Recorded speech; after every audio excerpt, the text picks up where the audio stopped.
कि वृक्ष और जल को बचाना है। सरकार हर वर्ष करोड़ों पौधे लगा रही है। सरकार ने अपना कर्तव्य पूरा किया, क्या पीछे से जिम्मेदारी नहीं बनती है कि जागरूकता फैले और उनकी जड़ों तक नमी जाने का काम हम लोगों के द्वारा हो? इस पर क्या विचार है? करना चाहिए, प्रजा को भी कुछ काम करना चाहिए, केवल सरकार के करने से तो होगा नहीं।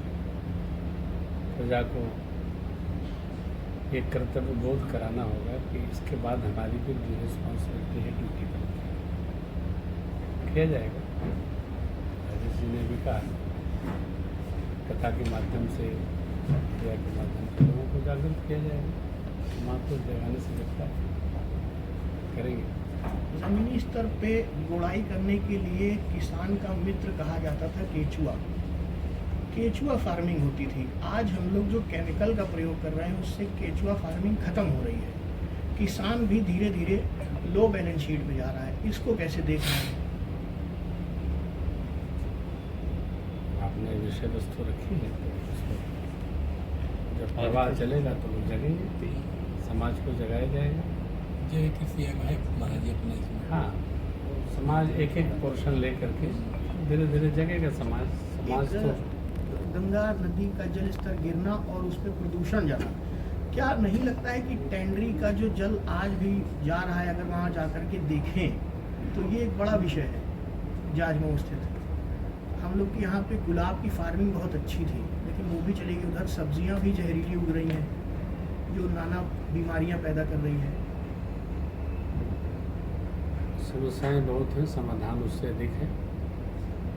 हम लोग कितना कर्मठतापूर्वक इसको कर पाएंगे, तो कितनी निष्ठा से करेंगे, उस पर सारी समस्याएं धीरे धीरे समाप्त होंगी। आप जो विषय रखे हैं, राजेश जी ने भी विषय को कैसे करना है या जागरूक करने में समाज लगा है। समाज जब जग जाता है तो सारी समस्याएं अपने आप समाधान है। क्या कि थोड़े में अधिक की प्राप्ति की आजकल लालसा हो गई। सारी समस्याओं की जड़ है थोड़े में अधिक की प्राप्ति। यह जब रुकेगा तो हम स्वस्थ, आजकल देख रहे हैं आपकी ऑर्गेनिक खेती बढ़ती जा रही है। आदमी खाद्य से, दवाओं से बचना चाहता है, परंतु उसके साथ ही कोई गर्मी में नहीं रहना चाहता। हम और आप यहाँ बैठे हैं और बाहर एयर कंडीशन चल रहे हैं। इसका जो उत्सर्जन है गर्मी का, तो सब वायुमंडल में जा ही रहा है, उससे भी बहुत इम्पैक्ट होता है। धीरे धीरे प्रकृति की ओर चलने का जब भाव बनेगा तो आदमी उसी मोड में चलता चला जाएगा। अब उसमें थोड़ा समय लगेगा, ये एक पीढ़ी का काम नहीं है। ये भारत देश है, यहाँ जागृति बहुत देर में आती है लेकिन स्थिर होती है, आएगा। आपने जो कहा इस वक्त ये गंगा समग्र की ओर से जो कार्य हो रहे हैं उसके लिए क्या कहना है? अच्छा कार्य है। मैं तो घटक के रूप में जुड़ा हूँ। गंगा समग्र का कार्य अभी तो संयोजकात्मक है, प्रवाह में चल रहा है।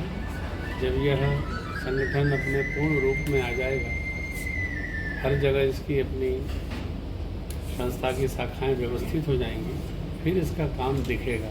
जैसे 24 घंटे में 48 घंटे तो राजेश जी, गंगा जी, सहयोगी नदियाँ इसी में लगे रहते हैं, दिवेश जी भी लगे रहते हैं, बहुत सारे कार्यकर्ता हैं जो इसमें लगे हैं। संगठन अभी नया है, अभी तो 14 वर्ष, तो अभी पूरे देश में 16 राज्यों में सम्मेलन चल रहे हैं। फिर जब कार्यकर्ता अपने स्वरूप में आएंगे तो गंगा समग्र एक आंदोलन का स्वरूप लेगा। फिर उसके कार्य, देखिए किसी भी कार्य को करने में 3 पीढ़ी कम से कम लगती है, बनने और बिगड़ने में 3 पीढ़ी लगती है। 3 पीढ़ी की तपस्या बनाती है, तभी तो पहली पीढ़ी में गंगा समुद्र का स्वरूप है। और समय लेगा और भगवान ने चाहा तो सब व्यवस्थित होगा। जैसा चल रहा है व्यवस्थित होगा। धन्यवाद। हमारे साथ है प्रख्यात विख्यात परम पूज्य प्रेम भूषण महाराज जी। आज गंगा समग्र को लेकर आज प्रेस वार्ता की। महाराज जी बहुत बहुत स्वागत है हमारे पर। क्या कहना चाहते हैं आज गंगा समग्र को लेकर के आपने प्रेस वार्ता की, क्या क्या बातें हुई? क्या क्या बातें होंगी तो इसके संयोजक आ रहे हैं राजीव जी आपको बताएंगे। हम किस लिए प्रेस वार्ता में आए ये हमको पता है। गंगा समुद्र के आह्वान पर इस आयोजन समिति के अध्यक्ष श्रीमान दिनेश जी के आग्रह पर मैं आया हूँ। हमारा हेतु ये है कि गंगा समुद्र का यह आयोजन जिस निमित्त रखा गया है उस निमित्त हम अपनी राम कथा से और प्रजा को समाज को दे सकें तो हमारा आना सफल है।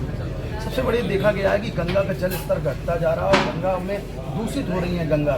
तमाम शीशा मुँह नाला से लेकर के टेनियों का पानी लगातार गंगा जी में गिर रहा है और अगले साल 2025 में कुंभ आने जा रहा है। तो कैसे ये साफ होगी, कैसे गंगा समग्र कार्य करेगा, इसके बारे में कैसे कार्य करेगा आपको राजनीति पूरी भी कार्य जब निरंतर चलता रहेगा, जल प्रवाह निरंतर चलता रहेगा तो अपने आप माता जी निर्मल रहेंगी।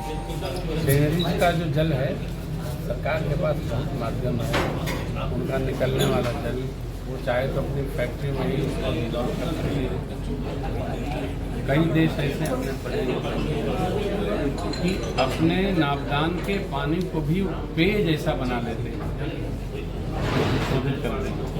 ये भी कर सकते हैं, उसका रिसाइकिल कर सकते हैं, बना सकते हैं और ज़मीन में भी उसको भेज सकते हैं। अब सरकार थोड़ी सी सख्ती बरते तो ये सब संभव है, लाड़ प्यार से तो ये सब संभव है, हो जाएगा। कानपुर में जो कथा का समय आपने दिया है तो उस कथा में कैसे आप लोगों को संबोधित करेंगे और कैसे गंगा के प्रति और जो कहीं ना कहीं पर्यावरण के प्रति कहेंगे?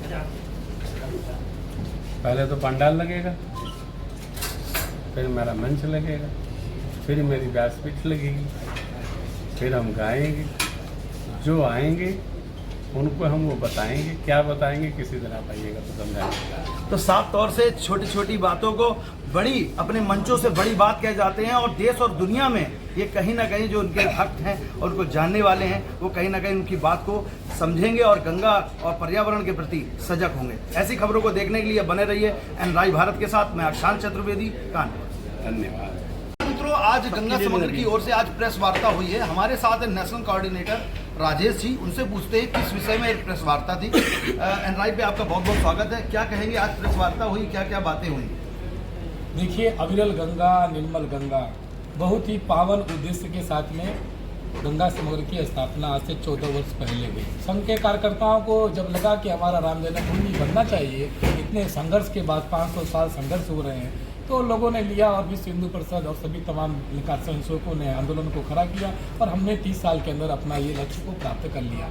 उसके बाद ऐसा नहीं कि पिछली सरकारें काम नहीं कर रही थी, लेकिन उसमें गंगा एक्शन प्लान ऐसे तमाम राजीव जी के समय के कारण, लेकिन जब उसमें आशातीत सफलता नहीं होता देख हमने इस अपने आध्यात्मिक मानदंड बिंदु यानी माँ गंगा जो हमारी माँ है, जो भारत के 60% से ऊपर जनसंख्या का पालन पोषण करती है और जिसे हमारे मर्यादा पुरुषोत्तम प्रभु श्री राम के पुरखे यानी बाबा भगीरथ जी की 400 साल की पीढ़ी की तपस्या के बाद मोक्ष लाभ पाने के लिए धरती पर लाई गई है, उसकी कारुणिक स्थिति को देख करके स्वयंसेवकों को निर्णय किया कि अब हमें अपने माँ गंगा को अविरल निर्मल करना है और इस लक्ष्य को लेकर के हम आगे बढ़ रहे हैं। और जो ये बैठक हुई है इसका एकमात्र उद्देश्य है कि जनता के मन में माँ गंगा के प्रति आध्यात्मिक भाव का, वेद पुराणों में क्या महत्ता है माँ की, कैसे माँ स्वर्ग से उतरी, ये तिरुपति गामिनी माँ गंगा है। इसे आकाश में आकाश गंगा कहते हैं और धरती पे इसे भगीरथ गंगा कहते हैं और पताल में जो भूगर्भ स्थीय जल है इसको पताल गंगा कहते हैं। ये जल का प्रकृति का मूलभूत तत्व है। आज डरबन ड्राई सिटी हो गया, आज चेन्नई ड्राई सिटी हो गया। भारत के जो अनेक शहर हैं जो आने वाले 2050 तक ये कह रहे हैं वैज्ञानिक और कि ये शहर डूब जाएंगे। माजुली द्वीप हमारा डूब गया, उसी तरह से राम सेतु हम देखते हैं कि वो 50 मीटर नीचे चला गया। हम देखते हैं अपने प्रभु श्री कृष्ण की नगरी जो लोग को पता चल रहा है कि द्वारकापुरी में थी, वो 200 मीटर नीचे चली गई। और मुंबई और ऐसे तटीय इलाके के शहर डूब जाएंगे। क्यों? इसका कारण है कि करोड़ों वर्ष से धरती के अंदर जो सेल थे, कार्बन थे, कोयला थे और गैस थे, पेट्रोलियम थे, ड्राई सिटी हो गया।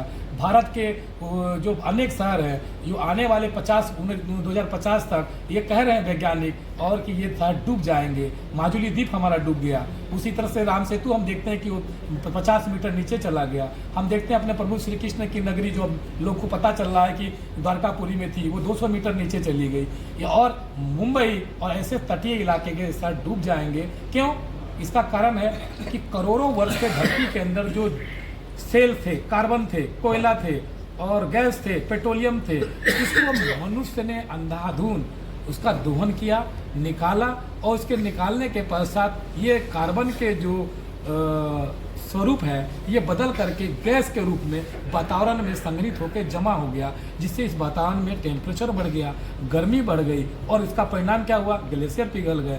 धरती ने अपने प्राणियों को बचाने के लिए जलस्तर बढ़ा लिया और आज हम देखते हैं कि 47 डिग्री तो आपके कानपुर में तापमान है और अन्य जगहों की स्थिति कितनी बेचैन है, उल्टी कर दे रहे हैं। लेकिन इसका विषय सिर्फ और सिर्फ है कि हम जब जल तत्वों को बचाएंगे, जब हम वृक्षारोपण करेंगे तो हमें कोई मशीन से जल नीचे खींच के ऊपर लाने की जरूरत नहीं पड़ेगी। जल के जो रूट्स हैं हरी संकरी, यानी कि हरी संकरी मतलब पीपल, बरगद, पाकड़ के इन तीनों के पेड़ों को जब लगाएंगे तो धरती के नीचे से ये जल खींच करके जल स्तर को ऊंचा करेंगे।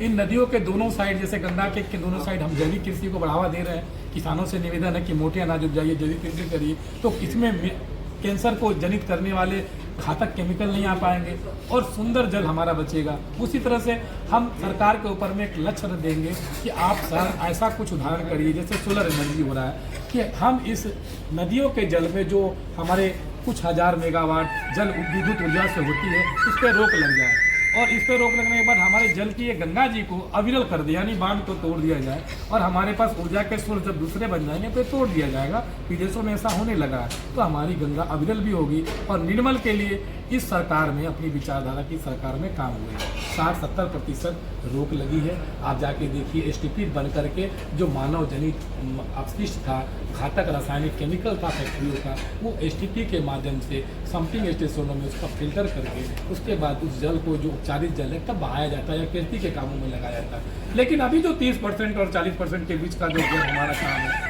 उसको अभी हम इस कुंभ में आने से पहले और कुछ सालों में जो सरकार बन जाती है तो इस चुनाव में इस सरकार को मैसेज देना चाहेंगे कि हम जल्द से जल्द सरकार, मशीनरी यानी सरकारी प्रशासनिक अधिकारी, जनप्रतिनिधियों और समाज को लेकर के, आप पत्रकार बंधुओं को लेकर के हम एक ऐसा जन जागरण का बड़ा सा खड़ा कर देंगे, जैसे राम जी का जन जागरण खड़ा हो गया, कि लोग जल की महत्ता को पहचानेंगे, अपने आने वाले पीढ़ी के लिए जल बचाएंगे, पर्यावरण संरक्षण के लिए वृक्षारोपण करेंगे ताकि ये टेम्परेचर कम हो और गंगा के किनारे रहने वाले लोगों को, जो आश्रित लोग हैं, उनको उनकी सुख सुविधाओं का, उनके वंचितों का ख्याल रखेंगे। ऐसी बहुत सी योजनाओं के साथ लेके हम गंगा मेला महोत्सव आयोजित किए हैं और आप में मोती जी जाके उसको देख सकते हैं। और उसके साथ ही ये जो आध्यात्मिक कथा पूज्य महाराज जी कहेंगे, ये जनता के बीच में भाव को जगाएगा। बिना भाव जगे ये भारत नहीं जगता है, आप भी जानते हैं। एक बार देश की जनता जाग के खड़ी हो गई, हमारी माँ गंगा निर्मल अविरल हो जाएगी, सहायक नदियाँ भी शुद्ध हो जाएगी, तालाब भी बच जाएंगे और हमारी धरती बच जाएगी।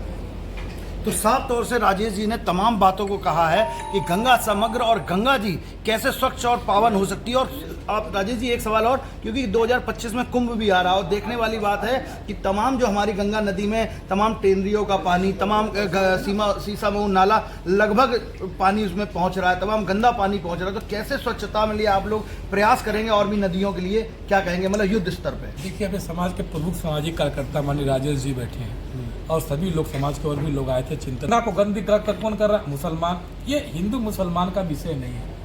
सुर और असुर, ये दो वृत्तियां तो सदैव से रही है सृष्टि में, दीति और अदिति, यानी कि हमारे असुर भी हमारे ही पुरखे से पैदा लिए हैं। और हम भी जानते हैं कि कोई इस्लाम, जो भारत में रहने वाले मुसलमान है, कोई बाहर से नहीं है, भारत के ही विचार बदले हुए हमारे भाई बंधु हैं। ठीक है, तो ऐसा नहीं कि उनके बच्चों को जल नहीं चाहिए, वो टेनरी में डाल देंगे और वो गंदा कर दे रहे हैं और हम हिंदू है पवित्र कर दे, नहीं, इसको इस बातों से तो तुरंत बदलाव करना होगा। जैसे कि जब समुद्र मंथन में जरूरत पड़ी तो देवता और असुर दोनों मिलकर के समुद्र का मंथन किए। क्या किए? आप देवासुर का मंथन जानते हैं कि नहीं? इसमें देवता एक तरफ थे, असुर एक तरफ थे और नाग की, यानी कि पूरे नाग का बनाया गया, पर्वत को लिया गया और मथा गया, उससे इसमें उच्च सर्वा घोड़ा, वो सुंदर इंद्र का इरावत हाथी, और हम घरों में निवास करने वाली माँ लक्ष्मी, ऐसी चीज अनमोल रतन मिले और अमृत का कलश मिला। यानी दोनों वृत्तियों को एक साथ आना होगा। तो ये हिंदू, मुस्लिम, सिख, ईसाई सबकी है गंगा माई, यानी ये गंगा माई सबके बच्चों को जल देती है, जग तारनी है। और इस 60-70 करोड़ लोगों को आप गोमुख से सर्च करिए, और गंगा जल गंगोत्री से लेकर के गंगा सागर जाने तक इसके किनारे मुस्लिम भी हैं, ईसाई भी हैं, हिंदू भी हैं और ब्राह्मण भी हैं, क्षत्रिय भी हैं, वैश्य भी हैं, मल्लाह भी हैं, निषाद भी हैं। कोई मछली खा रहा है, जीविका उपार्जन कर रहा है, तो कोई उसमें से बालू बजरी निकाल के घर बनवा रहा है, तो कोई उस माँ गंगा के ऊपर में अपने खेतों को सींच रहा है और उसकी करोड़ों जानते कम से कम 3 लाख करोड़ की अर्थव्यवस्था है। और ये गंगा पे जीवित लोग हैं और गंगा पे जीते हैं, फसलों को लहलाती फसल, उपजाऊ भूमि। माँ गंगा अपने बच्चे को जैसे पेट में पालती है ना माँ, वैसे माँ गंगा बिना किसी जाति, मजहब, लिंग, भाषा भेदभाव के इन सभी को अपने बच्चे जैसा पालती है। तो आखिर ये बच्चे हिंदू, मुसलमान, टेनरी वाले या मंदिर वाले कैसे हो गए? हम परमठ मंदिर में देखते हैं कि वहाँ पे लोग जो रहते हैं उनकी गंदगी सीधे गंगा जी में जा रही है। हम उनको ये प्रश्न नहीं करना चाहते, हम उनको टेनरी, हमको सबसे निवेदन है। और योगी सरकार ने, भारत सरकार ने बहुत उपचार किया, एसटीपीयाँ लगी हुई है, वो भी बेचारे पहले बंद कर देते हैं। 2-4 लोगों का मैं नहीं करता हूँ, 2-4 लोग सब जगह फंसा दिए, वो चोरी छिपे चला रहे हैं, डीप बोरिंग कर रहे हैं, वो सूचनाएं हैं, हम लोग छापा मारते हैं, कार्यकर्ता जाते हैं एसटीपी वाले हमारे, तो उनको भी है। लेकिन हम अभी ये जो आयोजन कर रहे हैं इसमें सब मंच पे लोग आएंगे और वो लोग आकर के इस गंगा की और कुंभ में आने वाले 50 करोड़ से ऊपर श्रद्धालुओं की, पिछले बार तो 20-30 करोड़ लोग, 20 करोड़ लोग आए, इस बार लक्ष्य 50 करोड़ का है। हम 10,000 कार्यकर्ताओं का निर्माण करके इस बार सेवा कैंप लगाएंगे वहाँ, उसकी भी तैयारी चल रही है। और वहाँ पर जब हम जाएंगे तो पूरे भारतवर्ष के आने वाले अपने परिवारों को निर्मल जल कानपुर से जाए और हमारे बुंदेलखंड के प्रांत से जाए देंगे। आप एक बात और आश्चर्य करिएगा, यमुना जी दिल्ली में आती है तो बहुत गंदी हो जाती है, मथुरा में आती है तो और गंदी हो जाती है, लेकिन जैसे हमारे बुंदेलखंड में आती है तो हमारी बहुत सुंदर नदी है। आप देखेंगे उसमें मगरमच्छ का प्रोजेक्ट चल रहा, मकर का प्रोजेक्ट चल रहा है, बेतवा चल जाइए, केन चल जाइए, आप ये जाएंगे चंबल चल जाइए, इन नदियाँ के स्वच्छ जल जैसे ही यमुना जी में मिलता है उनका जल का स्वरूप बदल देता है। और जब प्रयाग संगम में इकट्ठा होती है तो हम निर्मल गंगा, अविरल गंगा की सपना को लगातार साकार कर रहे हैं बुंदेलखंड वासी। तो हमारा कुछ समस्या है, कानपुर में खुले नाले हैं, मिल रहे हैं, उसमें टेनरी का भी जल है, हमारे कानपुर के भी नालों का जल है। और ये करोड़ों लोग की जनसंख्या है, तो 18-15% मुसलमान है, बाकी तो 75% और 80% हिंदू भाई हैं। तो ये जो दूषित जल जा रहा है इसको रोकने के लिए सरकार, मशीनरी, जनप्रतिनिधि और आप लोग पत्रकार बंधुओं, लोकतंत्र का चौथा खंभा को लेकर के, इन सब सामाजिक गणमान्य विभूतियों को लेकर के, क्योंकि भगवान श्री राम का मंदिर बन गया, उनके पुरखे भगीरथ बाबा गंगा जी को ला के दिए स्वर्ग से, उसको बचाना सबकी जिम्मेवारी है। हम फिर जगेंगे, लोगों को जगाएंगे, साथ आएंगे, हाथ मिलाएंगे, एक बड़ा जन जागरण का भाव खड़ा करेंगे और माँ गंगा को अपने जीवन में राम जन्मभूमि मंदिर जैसा ही अविरल, निर्मल देख करके इस धरती से जाएंगे, ऐसा हम लोगों ने व्रत किया। आप अच्छा जी, आपके पत्रकार बंधुओं का तो साफ तौर से गंगा मैया को अविरल और निर्मल बनाने का कार्य गंगा समग्र कर रहा है और हमारा जो मीडिया जगत भी है और एनआरआई भारत पूरी तन्मयता से इस मिशन के साथ लगेगा। और आप लोगों से भी निवेदन है कि आप लोग भी साथ आएं और तमाम ऐसे कार्यों को सफल बनाएं और ये जो गंगा समग्र का जो मेला है कानपुर में, इसमें भी सहभागी बने। ऐसी खबरों को देखने के लिए बने रहिए एनआरआई भारत के साथ। मैं अक्षांश चतुर्वेदी, कानपुर।